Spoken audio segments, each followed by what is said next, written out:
Med premirjem z Iranom je izraelski varnostni šef menda gledal dlje od trenutne vojne in razmišljal o dnevu po njej v Gazi. Poročila pravijo, da je šef Šinbeta David Zini odpotoval v Zae na diskreten sestanek z Mohamedom Dahlanom, izgnanim vplivnim palestinskim zakulisnim igralcem, tekmecem Abasa in nekdanjim varnostnim šefom Gaze, katerega ime se vedno znova pojavlja v načrtih za povojno Gazo. Šinbet sestanka ni potrdil, povedal je le, da ne komentira urnika svojega šefa. Dahlan ni le še en palestinski politik. Nekoč je bil eden najvplivnejših članov Fataha v Gazi, kjer je po oslovskih sporazumih vodil palestinske preventivne varnostne sile. Dolga leta so ga videli kot nepopustljivega varnostnega operativca, ki je bil odločno proti Hamasu in tesno povezan z varnostno arhitekturo, vzpostavljeno med Izraelom, palestinsko upravo in drugimi regionalnimi akterji. Toda njegova politična kariera mu je prinesla tudi sovražnike. Ko je Hamas leta 2007 prevzel nadzor nad Gazo, so bile Dahlanove sile hitro poražene in pobegnil je iz območja. 4 leta kasneje je bil izključen iz Fataha zaradi boja za oblast s trenutnim predsednikom palestinske uprave Mahmudom Abbasom, ki ga je videl kot politično grožnjo. Od takrat Dahlan živi v izgnanstvu v Združenih arabskih Emiratih, kjer je vzpostavil tesne vezi z Emirati vodstvom in ostal igralec v ozadju, ne pa neposredno na Zahodnem bregu ali v Gazi. Toda zakaj se njegovo ime še vedno pojavlja? Od začetka vojne v Gazi je bil Dahlan omenjen v več poročilih kot možna oseba v povojni ureditvi po Hamasu, ne nujno kot uradni vodja Gaze, ampak morda kot nekdo, ki bi lahko pomagal prehodni upravi, ki bi jo podpirale arabske države. Podporniki ga vidijo kot redko palestinsko osebnost z varnostnimi izkušnjami, izkazano proti hamasko držo in globokimi povezavami v zalivu. Vendar pa ga kritiki vidijo kot razdiralnega, spornega in nesprejemljivega za velik del palestinskega političnega establishmenta. Tako naj bi srečanje v Združenih arabskih Emiratih sicer ne odgovorilo na vprašanje prihodnosti Gaze, vendar nakazuje, da v ozadju Izrael in regionalni akterji še vedno iščejo odgovor nanj.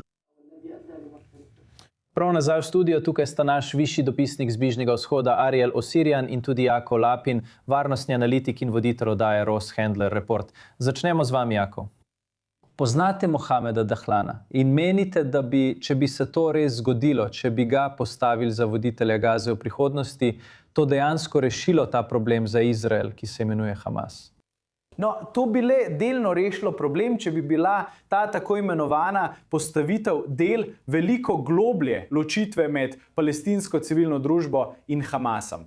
Ne moremo ga imeti na čelu, veste, političnega subjekta v Gazi, medtem ko Hamas ostaja prevladujoča oborožena teroristična sila, dejanski režim. In dokler je vsak vidik palestinske civilne družbe v Gazi v bistvu Hamas, je to današnja situacija. To ne bo spremenilo ničesar in ne bodo dovolili, da bi Mohamed Dahlan naredil karkoli, kar bi odstopalo od volje Hamasa.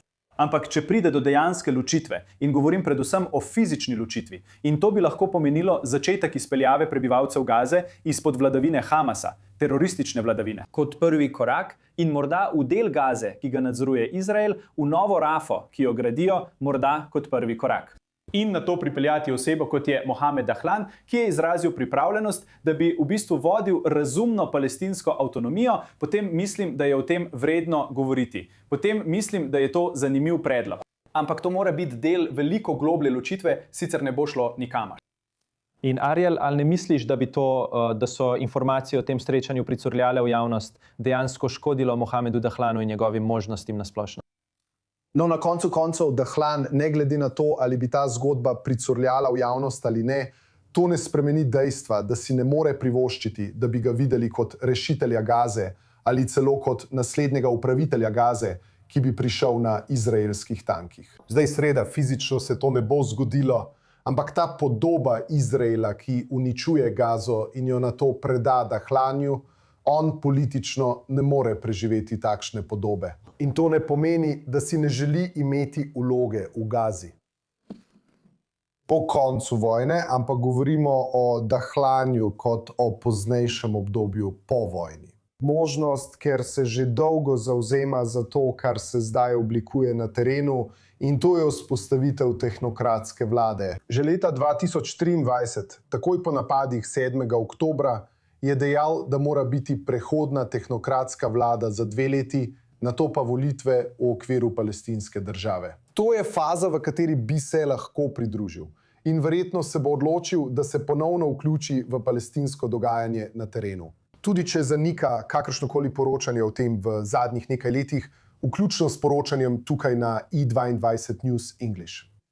A vendar na koncu rad bi se pridružil ali prevzel aktivno vlogo v Gazi. To se še ne dogaja, zato še ni pogojev. Tako zdaj deluje kot svetovalec tudi glede vzpostavitve tehnokratske vlade.